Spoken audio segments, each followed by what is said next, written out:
Let's have a Health Friday conversation. Today, we want to talk about speech therapy as well, effective therapy approaches to articulation and phonological disorders. Hey. We have a speech therapist with us in the studio, Wambui Mbugua. Good morning. Good morning to you too. Welcome back to Kenya's biggest conversation. Thank you for having me back. How you doing? I'm all right. Yes. Good. It's a good thing. CT is not in today, but he sent me the day's proverb. This week's proverbs are from Lesotho, and today's proverb is, cows lick each other because they know each other. Cows lick each other because they know each other.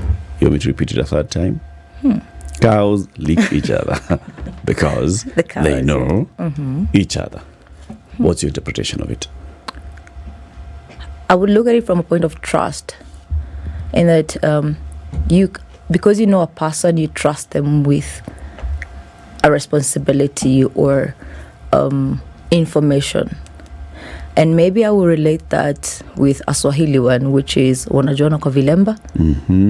Yeah, so because I know you, I know what your perception is on something, so I will trust your judgment in something or your take in something. Yeah. Waswahili hujuana kwa vilemba. Okay, that's a good one. Wambui, you're one of very few people in this country who are trained on speech therapy. Yeah. Just remind us what that means. So speech therapy ideally is it's a professional area that is in allied health, meaning we work in collaboration with medics, and we look at communication disorders and feeding and swallowing disorders. But in my expertise, as you start as a new speech therapist, the area that we mainly focus on is the communication disorders. In communication disorders, we have the language aspect, we have the voice aspect, we have the hearing aspect. And then now, as someone gets farther in the profession, then they have expertise in feeding issues and feeding disorders and swallowing disorders. Yeah. So today we are dealing with communication disorders. Yeah, we're in communication disorders. When you see me here, it will be mainly communication disorders. Okay. And someone else could handle the feeding area. Okay. Yeah. The topic is articulation and phonological disorders. What does that mean?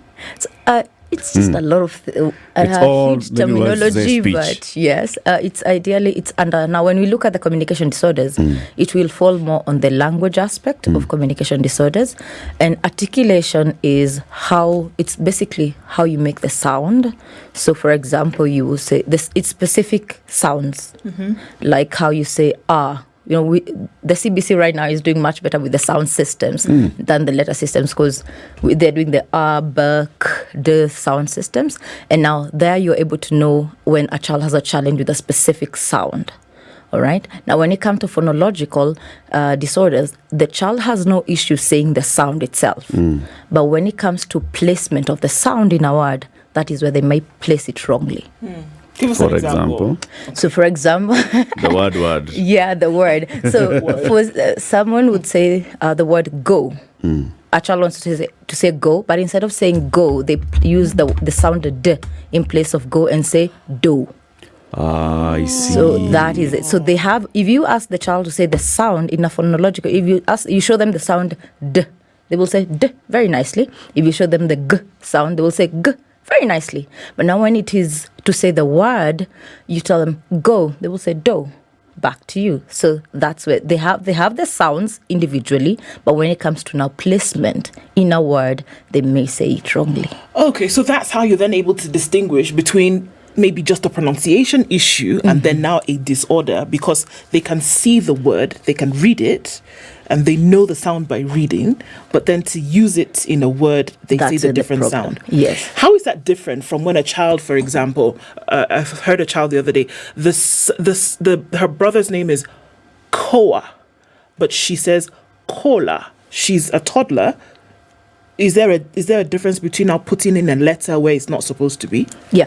So the thing with before we go to the disorders aspect, as children develop in different ages, they have a predictable speech sound development. Okay. So at 2, there are sounds we expect you to have. At 3, specific sounds. At 4, specific sounds. So you will notice a child who is 2 might have errors in sounds like g because they've not got into it. Yes. So these are developmental issues. Okay. As the child grows, those issues tend to fade away. Okay. Now, the problem comes in when the child is, by the age of 4, we expect the child to have 80% of the sound systems developed. Now, if the child has an error maybe in like a sound like or d or t at age 4, 5, then now we start getting worried. But if a child is maybe 4 and still has an issue with the R sound, like saying, like in rat, they have a challenge saying the rat R and Say put what. a what. Yes. That is still okay because it's developmentally, they have not yet developed that sound. Okay. Yes. Okay. Now, as you see that 4 and they're not being able to pronounce the hard consonants, as it were, right? Then at what point do you say, okay, this is now something that needs some kind of intervention on your part? Or how would you know? Would you take your... How would you know that it was an issue? So, for parents at home, of course, when a child is talking, you're able to tell, my child is not saying some words clearly. Or if they say cat, if they're saying the word cat, they say at or ka. So they have a specific sound that is either being omitted or being dropped. And this is a child gearing towards the age of 5, 4.5. That is a challenge. So that is when you should start seeking intervention, because as early as you notice this problem, like I said last time, early identification leads to early intervention. So we want to catch these problems early enough so we can intervene as early. As a person grows, now remember some articulation issues, somebody will ask me, well, I'm from the Luo community, SH and S. Still a problem. They say fish instead of fish, and this is an adult. Now remember, for articulation, the first language that we have, as Africans, we are multilinguals. So we have our own languages that we speak, first languages, and not English. And most of our African languages lack some sounds. Like in Luo, they might not have the SH, the sh sound, but they have a lot of s sound. So any child, when a child is born, they are able to acquire any language and any sound. But the first language, the law of use and disuse, the brain realizes, oh, I don't need to develop the ability to work with this sound, so drop it. So that's why, as an adult, although we can have interventions, it will take longer and more practice in comparison to a child. So that's why we say you can come in as an adult and tell me, I want to learn how to say the SH sound, or we'll have to do more therapy, more intensive therapy in comparison to a child. Yes. So all this is affected by the first language that you learned. It has. And the sounds that are in that first language. Yes, that is how we learn our sound systems, because of our first language. As a Kikuyu, the R and L, you know... why is there a problem in the Kikuyu language, the R's? Is it that there is no L in We don't Kikuyu? have L in Kikuyu language. There's no L sound. We don't have the L. We have R, the R sound a lot. We have a lot of that. So when we see liver and river for us, when we say it's the same thing, I want cut the river for me. So in the butcher, you say it's impossible. No, that is the river there. See, because there's no L. We have the L in the Kikuyu language. So as the child is developing, so they did not come across this as they were learning. And they were learning by hearing. Yes. Now that's a good point, Eric. Now remember, if a child has a hearing issue, they will have challenges with some sounds. Okay. Because we speak what we hear. We start with receptive language before we get to expressive language. So if a child has maybe, in here, like I said, communication disorders, we have hearing as well. If a child has issues with hearing, there are some sounds they will not pick. So when they don't have that sound, it is not developed well enough for them to use it. And they end up having challenges with either the articulation aspect or the phonological part of language. Okay. So you say early detection is important so that early interventions can begin. Yes. That means that a parent ought to know the various stages of development of a child, so that you know by this point you ought to be here, by this point you ought to be here. Is there something that is like set, like by year 2, these are the sounds you should have developed, by year 4, these are the sounds you should have developed? Yes. Now remember, this is... And are they standard? They are standardized not in the African context. I want to say that because what we use, like I mentioned, was we are still doing research in the African and Kenyan aspect of language development, because again, we are multilinguals. The set standard is over 80% of children in this age have these sounds developed. Okay. So at 2, yes, there is that standard between 2 to 7 years old. old. So we have at 2, there are these sounds that you'll have developed.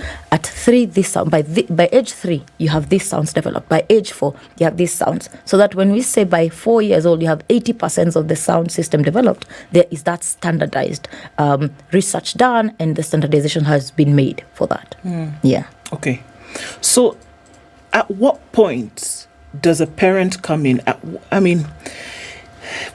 The kind of issues that we're talking about now is not the kind that it's going to hit you in the face if there's a problem. I don't know if I'm, At what point would you then say, okay, this is something that we need to go and have checked?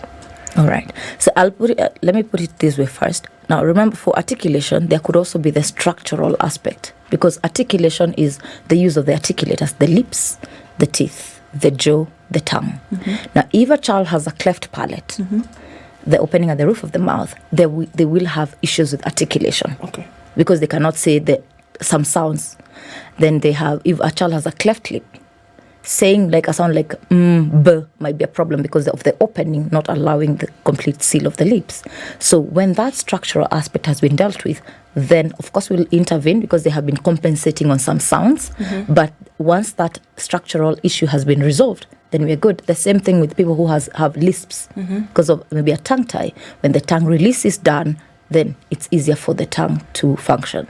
Now, other issues of articulation for a parent, they will notice because of the quality of sound, of speech, in articulation especially. So if a child, there's this thing I want to highlight in terms of articulation. If a child is age 4 and still on blended diet, chewing plays a huge role in speech, in articulation. Yes. Articulation, yes, because that is why we have let's also look at it from this perspective. Between speech and feeding, which begins? Feeding begins. Yeah. That is why after the 6 months mark, we start introducing foods. Yes. So exclusively 0 to 6 months, breastfeeding. Define blended diet. Blended diet is you get your potatoes, and you mash them up. No, not mashing. Put it in a blender and it's like a smoothie in food. Okay. What reason would you have for a 4-year-old to be on a blended diet? That's the thing. So right now we are encountering children who are still eating at 4. A child is eating food that is completely fine. It can be even mashed completely. So what the child is doing, you put it on the tongue and they just swallow. They just so they don't chew. They don't chew it.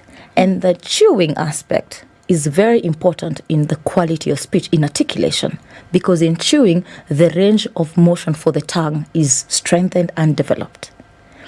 The movement of the jaw, because of that opening and closing, allows, like saying wa, you have to open your mouth, yeah?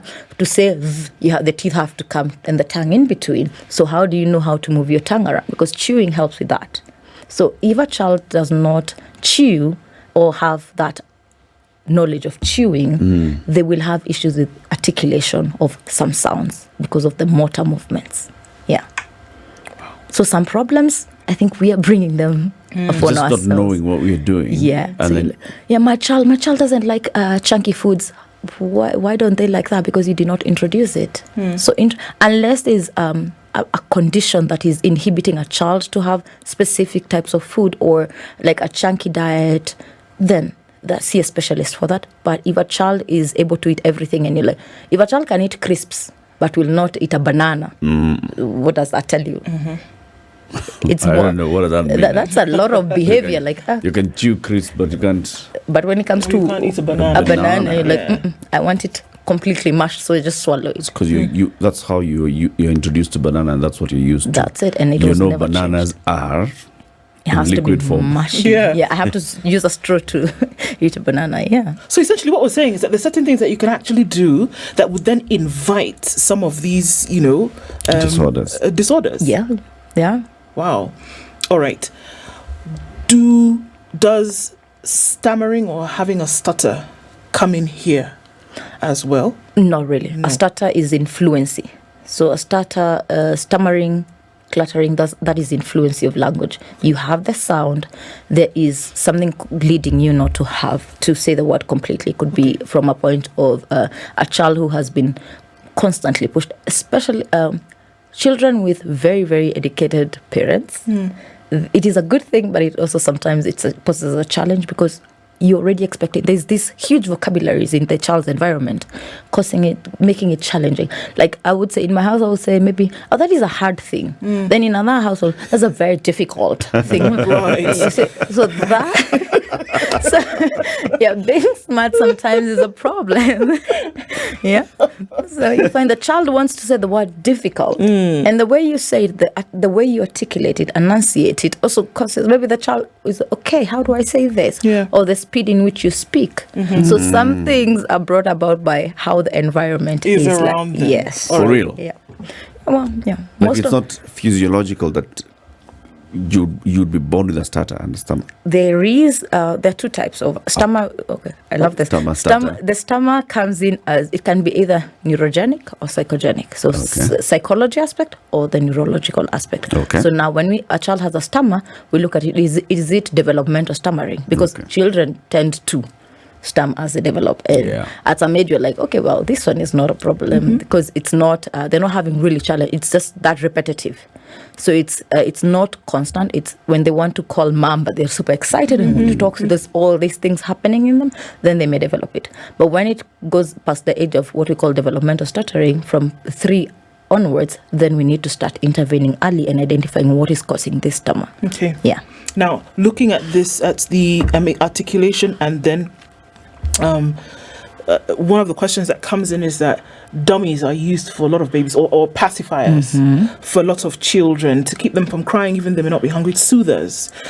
Does this play a role in bringing upon any of these articulation disorders? Yes, a huge one. Wow. And I love that you mentioned that. Why we use pacifiers and bottle feeding, prolonged use of them. When a pacifier is in the mouth, what happens? The way the teeth develop, a child tends to have sort of an overbite, and there's an opening left. Meaning when the child is saying sounds like treasure, you need a certain closure, thumb, those sounds that require, we call them labiodentals, sounds that use the tongue and the teeth. We lack the closure to form that. So the sound is not, the quality of sound is distorted.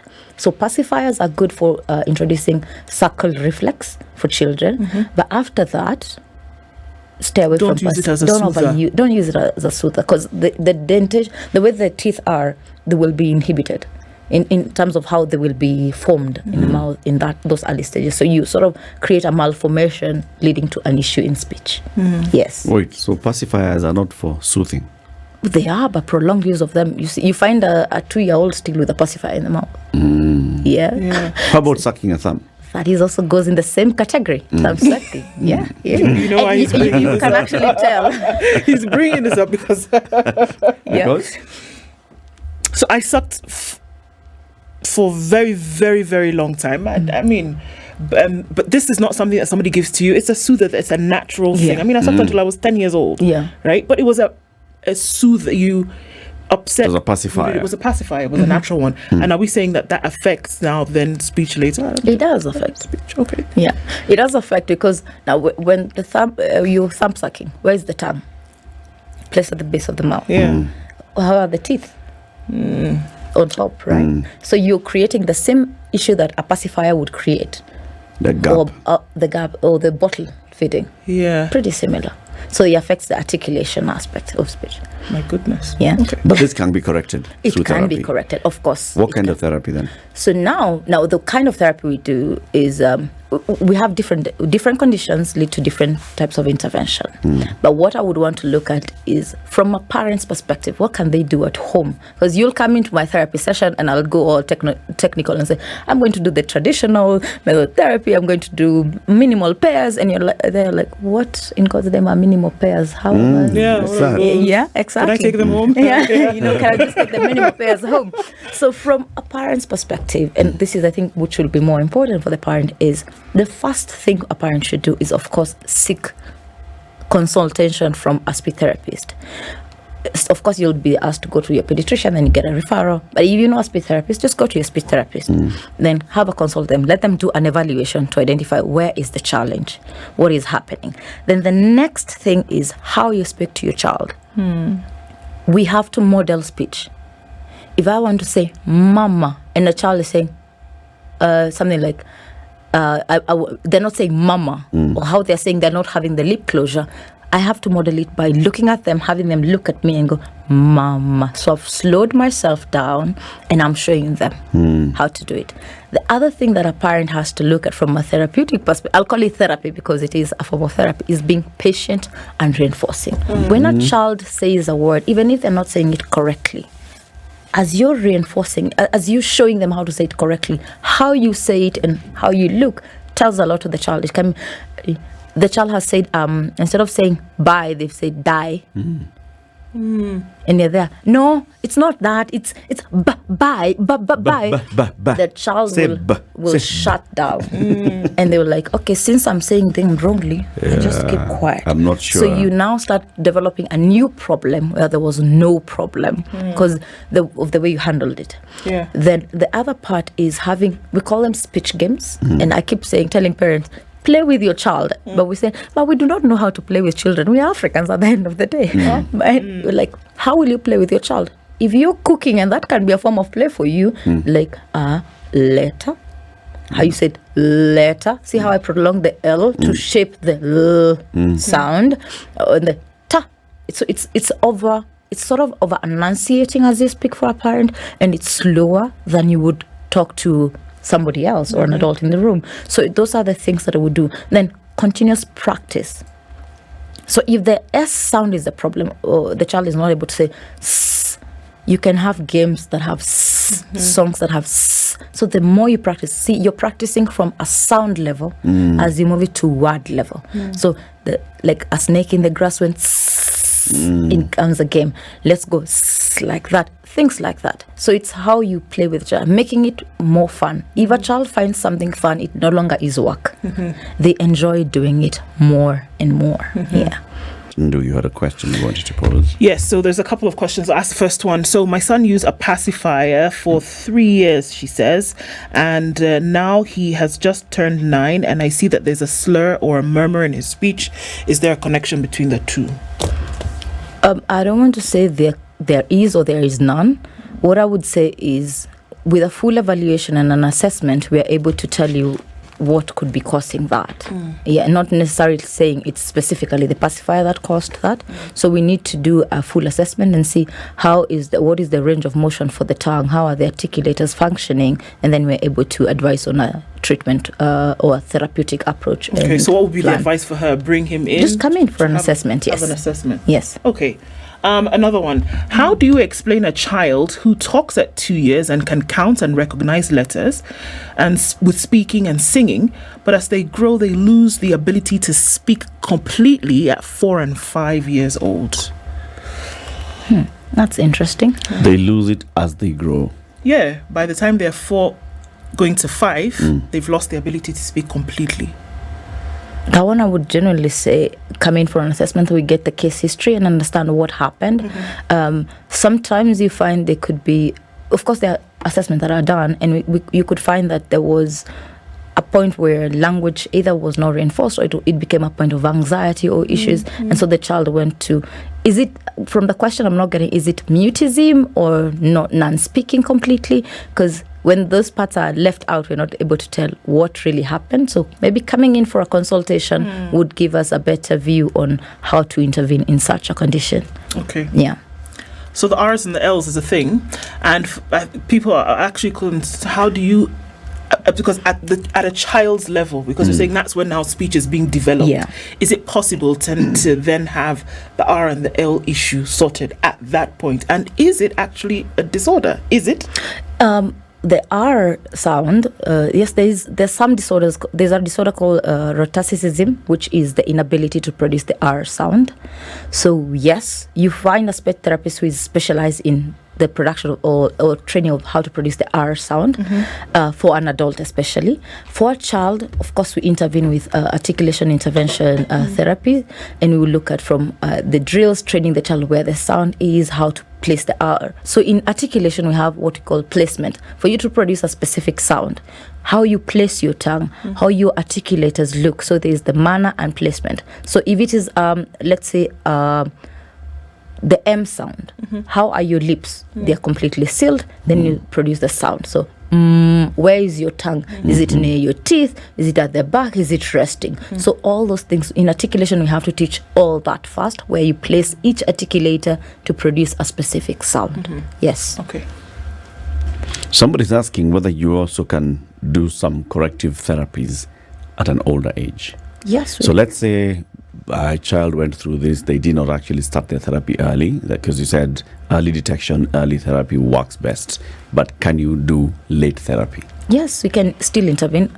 It takes, at an older age, it takes more practice, more intensive therapy, but it still works.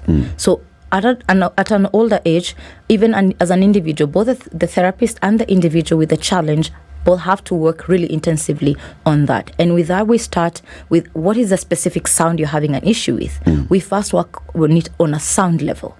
Then when it comes to putting it into words, we start with the initial positioning of the sound. For example, you're having an issue with the SH.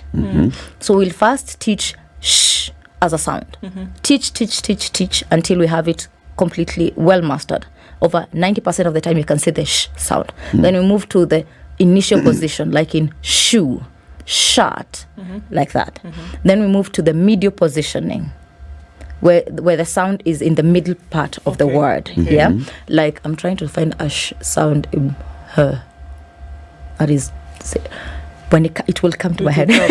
Then the next part is the final position, like a word that has sh in the ending. Fish. Like fish. Thank you. So that is how we teach it. So it is gradual. We don't start with the words if we've not worked on the Or like sound. for the first. sh in the middle, for like fishing. Fishing, yes, like that. So we have, because you could say, this person could be saying shoe, but when it comes to fishing, then they go fishing. Okay. So now again, we teach it at the middle position. Yeah. Then we again teach it at the end position. So we go gradually until it is over 90% of the time you can say the sound correctly. Then you say that is mastered. Okay. Yes. All right.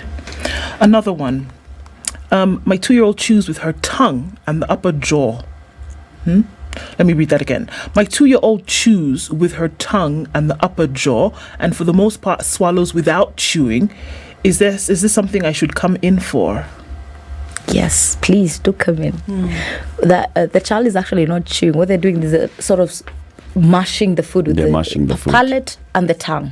So it's like the suckling position. For a child to breastfeed, that is the way the child breastfeeds. So that is still the way it is. For chewing, to stimulate chewing, of course, come in. But how one of the strategies we'll show is, you'll notice we'll put food on the molars, not the middle part. So when food is on the molars, the tongue has to either do a tongue sweep to get it and also move it back to this side and just teach chewing. Yes, do come in.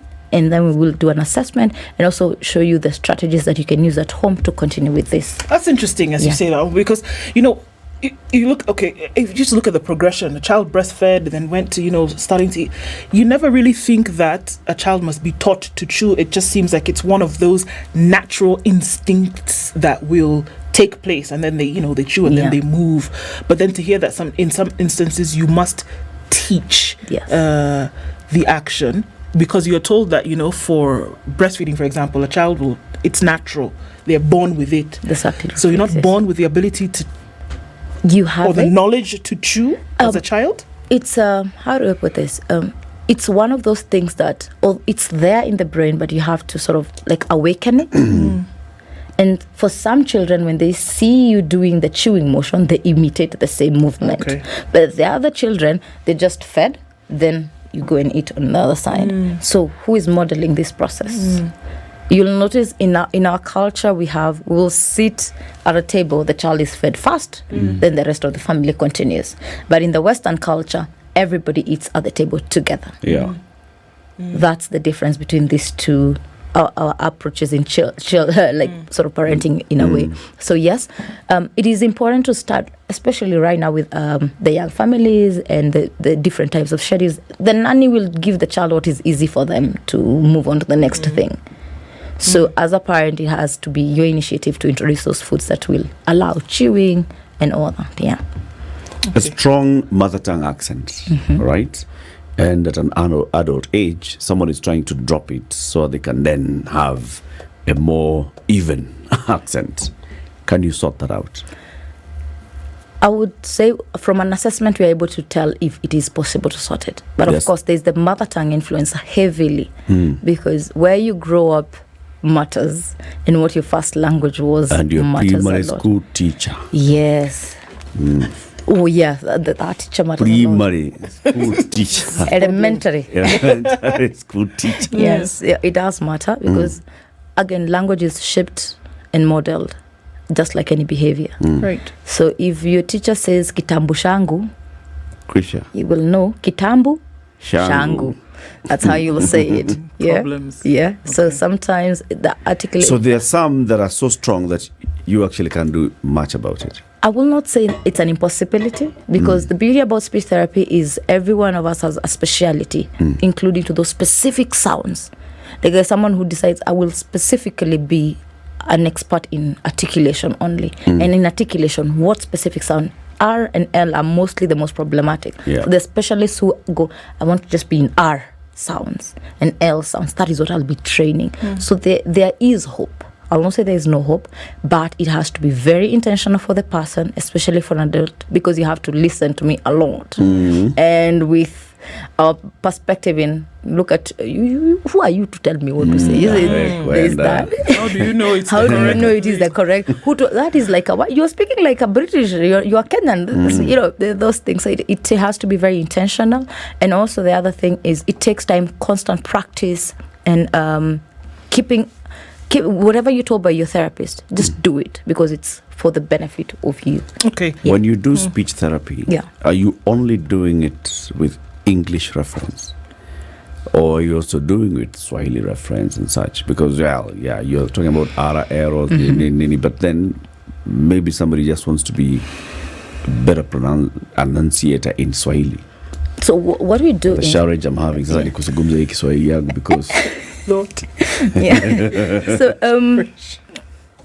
in speech therapy and in our African perspective, what we do is the first thing one of the things you ask in case history is what is the language in the household. So if you are a Swahili speaking household, it doesn't make any sense for me as a therapist to intervene in English. I have to come to the language that is spoken at home. Okay. Right. Yeah, so that it matters to know what. Of course, we have our mother tongues. But if you tell me you're a Maasai speaking household, then I am not the best therapist for that because I don't speak Maasai. But if you are Swahili speaking, Kikuyu speaking, then I may be able to help you with that in specific sounds. But of course, the standards are from the standardized. We borrow the standardizations and look at it. I cannot do a formal assessment using Swahili, but I can. Right now, we are working on standardizing a lot of Swahili therapeutic approaches. But currently, what we look at as a standard is how is this sound said? What are the requirements in standardization? But from an informal assessment, I will use whatever language is functional for an individual. Okay. Yeah. Also, on these what are they called? Phonological disorders. Yeah. What characterizes them? So in phonological disorders, like I'd mentioned, the child, as a sound itself, they will say it correctly. Yeah. But they may have a problem with placing it in a word. For example, they would have issues in what we call fronting. Fronting is when you have a sound that is said at the back of the mouth, you replace it with a sound that is said at the front of the mouth. For example, the sound k.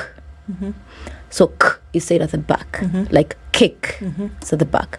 But instead of saying kick, a child says tit. So they front those sounds.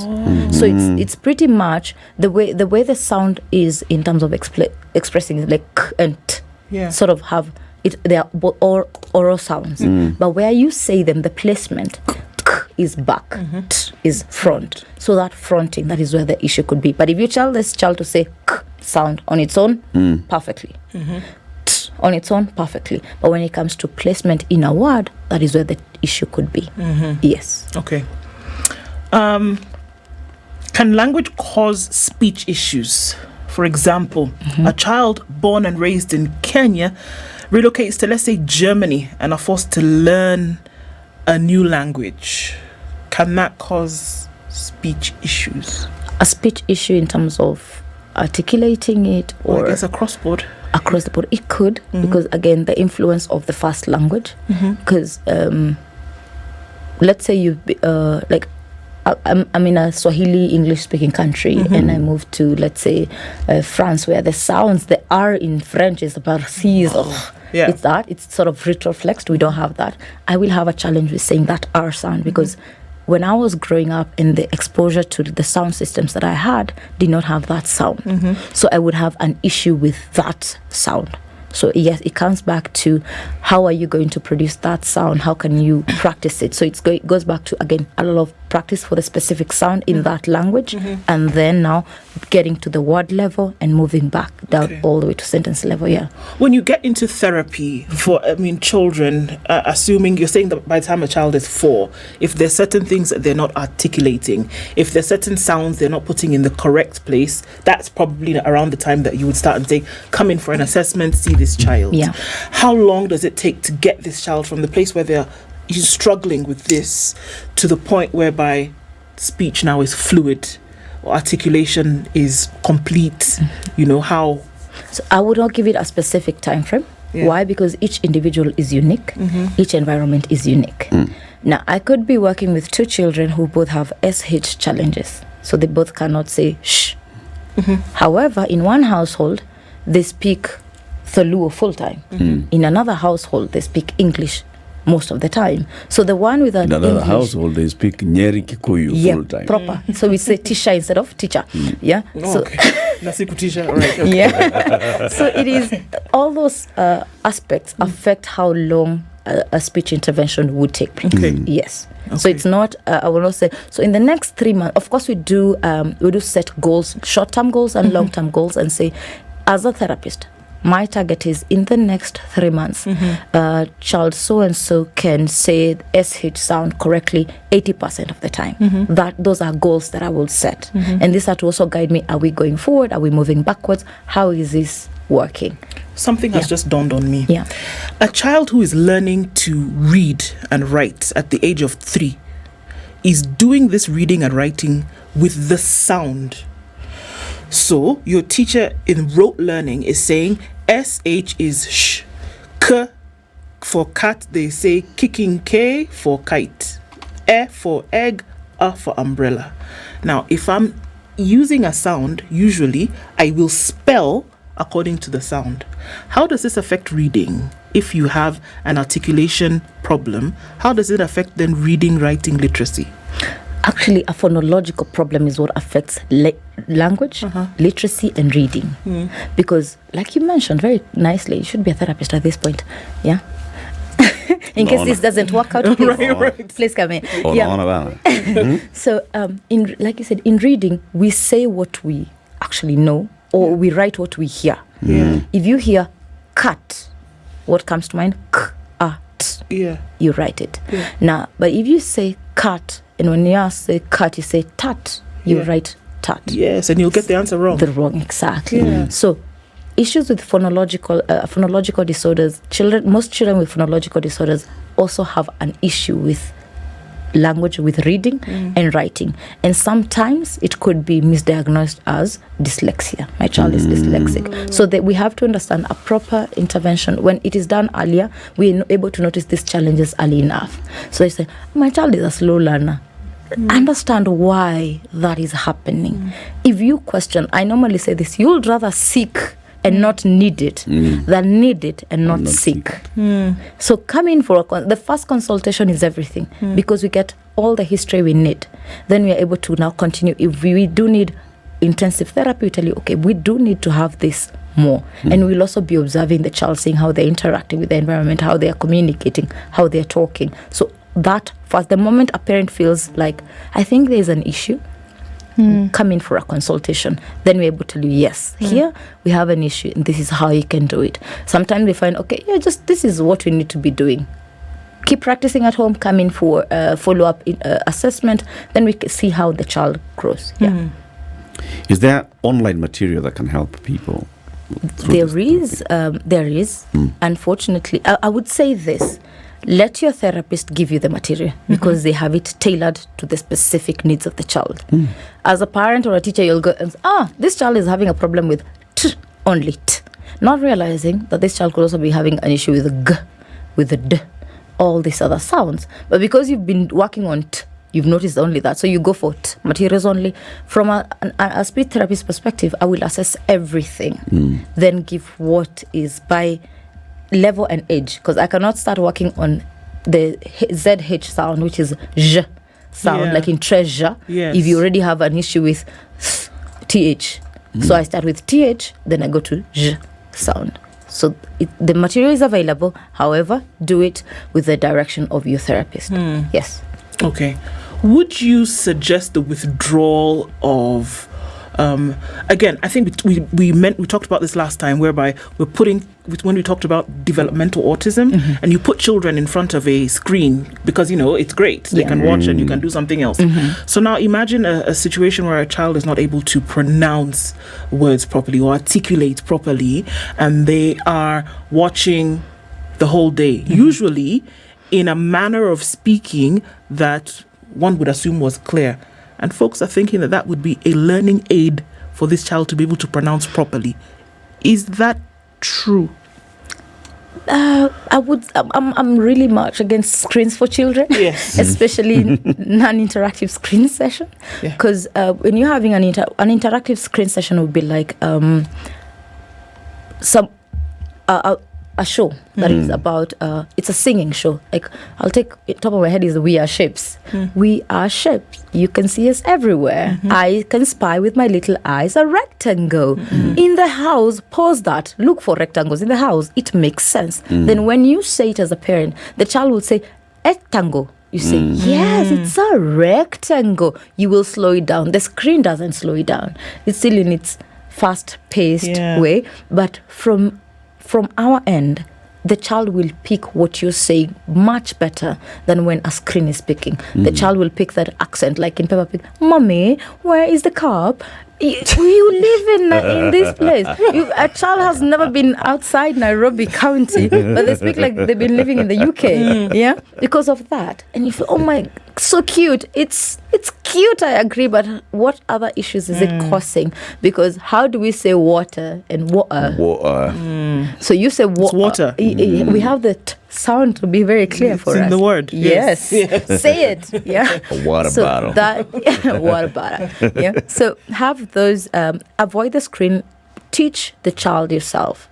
Be the source of language for the child. Okay. These things are important. So you keep saying, come in where? Oh, yes, I keep saying, as if maybe Spice FM has a speech telling us, So, I'm in AAR Kiambura, that's where I'm based, but I work with a very good admin who ensures that I have my calendar set well. So I think contacting them will be a better option than calling me directly, because that way we are a team of speech therapists that work together. If Wambui has a full schedule, it doesn't mean you miss out on therapy. There are other therapists you can work with. And the beauty of I work with an organization called SLT Support, Therapy 360, meaning that we have a speech therapist, an occupational therapist, a physiotherapist, a clinical psychologist. So when you come in one location, you have access to all these people at the same time. You don't have to think of, okay, Monday I have speech, Tuesday I have OT, Wednesday I have psychology. You have all these people in one area, meaning you can say, okay, today is Monday, I'm going to see all my therapists in one location. So that makes it easier for everybody. Asante sana. This is the Situation Room, the only way to start your day.